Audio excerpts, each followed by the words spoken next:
ಉತ್ತರ ಕರ್ನಾಟಕದಲ್ಲಿ ಪ್ರವಾಹದ ಪರಿಸ್ಥಿತಿ ಉಂಟಾಗಿದೆ. ಕಲಬುರಗಿಯಲ್ಲಿ ಸಚಿವ ಎಂಬಿ ಪಾಟೀಲ್ ಹೇಳಿಕೆಯನ್ನು ಕೊಟ್ಟಿದ್ದಾರೆ. ಭೀಮಾ ನದಿಗೆ ಸಾಕಷ್ಟು ಪ್ರಮಾಣದಲ್ಲಿ ನೀರನ್ನ ಬಿಡಲಾಗ್ತಾ ಇದೆ. ಇದರಿಂದ ಬಹಳಷ್ಟು ಹಳ್ಳಿಗಳು ಮುಳುಗಡೆಯಾಗಿವೆ. ಸಿಎಂ ಜೊತೆಗೆ ಈ ಭಾಗದ ಸಚಿವರು ಪರಿಹಾರದ ಬಗ್ಗೆ ಚರ್ಚೆಯನ್ನ ಮಾಡಿದ್ದಾರೆ. ಎಲ್ಲದಕ್ಕಿಂತ ಹೆಚ್ಚಾಗಿ ಕೇಂದ್ರ ಕೂಡ ಪರಿಹಾರವನ್ನ ನೀಡಬೇಕು. ವಿಜೇಂದ್ರಗೆ ಕೇಂದ್ರಕ್ಕೆ ಪರಿಹಾರ ಕೇಳಿ ಅಂತ ಹೇಳಿ ನಮ್ಮ ಸರ್ಕಾರವನ್ನ ಬಿಜೆಪಿಯವರು ಮುಟ್ಟಾಳರಂತ ಅಂತಾರಲ್ಲ, ಭದ್ರಾ ಮೇಲ್ದಂಡೆ ಯೋಜನೆ ಹಣ ಘೋಷಣೆ ಮಾಡಿ ಕೊಟ್ರ ಅಂತ ಪ್ರಶ್ನೆ ಮಾಡಿದ್ದಾರೆ. ಯೋಜನೆಗೆ ಹಣ ಕೊಡದೆ ಇರೋರು ಬಿಜೆಪಿ ಮುಟ್ಟಾಳರು. ಬಿಜೆಪಿ ವಿರುದ್ಧ ಸಚಿವ ಎಂಬಿ ಪಾಟೀಲ್ ವಾಗ್ದಾಳಿಯನ್ನು ನಡೆಸಿದ್ದಾರೆ. ಪ್ರಕಾಶ್ ಪಾಟೀಲ್ರು ಮತ್ತು ಪ್ರಿಯಾಂಕ್ ಖರ್ಗೆ ಅವರು ನಿನ್ನೆ ಕೂಡ ಮಾತಾಡಿದರು.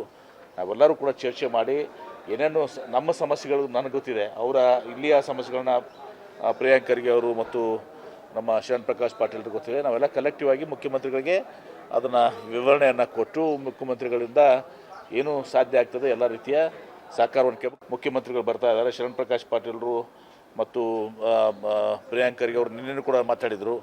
ನಾವೆಲ್ಲರೂ ಕೂಡ ಚರ್ಚೆ ಮಾಡಿ ಏನೇನು ನಮ್ಮ ಸಮಸ್ಯೆಗಳು ನನಗೆ ಗೊತ್ತಿದೆ, ಅವರ ಇಲ್ಲಿಯ ಸಮಸ್ಯೆಗಳನ್ನ ಪ್ರಿಯಾಂಕ್ ಖರ್ಗೆ ಅವರು ಮತ್ತು ನಮ್ಮ ಶರಣ್ ಪ್ರಕಾಶ್ ಪಾಟೀಲ್ರು ಗೊತ್ತಿದೆ. ನಾವೆಲ್ಲ ಕಲೆಕ್ಟಿವ್ ಆಗಿ ಮುಖ್ಯಮಂತ್ರಿಗಳಿಗೆ ಅದನ್ನು ವಿವರಣೆಯನ್ನು ಕೊಟ್ಟು ಮುಖ್ಯಮಂತ್ರಿಗಳಿಂದ ಏನು ಸಾಧ್ಯ ಆಗ್ತದೆ ಎಲ್ಲ ರೀತಿಯ ಸಹಕಾರವನ್ನು ಮುಖ್ಯಮಂತ್ರಿಗಳು ಬರ್ತಾ ಇದ್ದಾರೆ. ಶರಣ್ ಪ್ರಕಾಶ್ ಪಾಟೀಲ್ರು ಮತ್ತು ಪ್ರಿಯಾಂಕ್ ಖರ್ಗೆ ಅವರು ನಿನ್ನೆ ಕೂಡ ಮಾತಾಡಿದರು.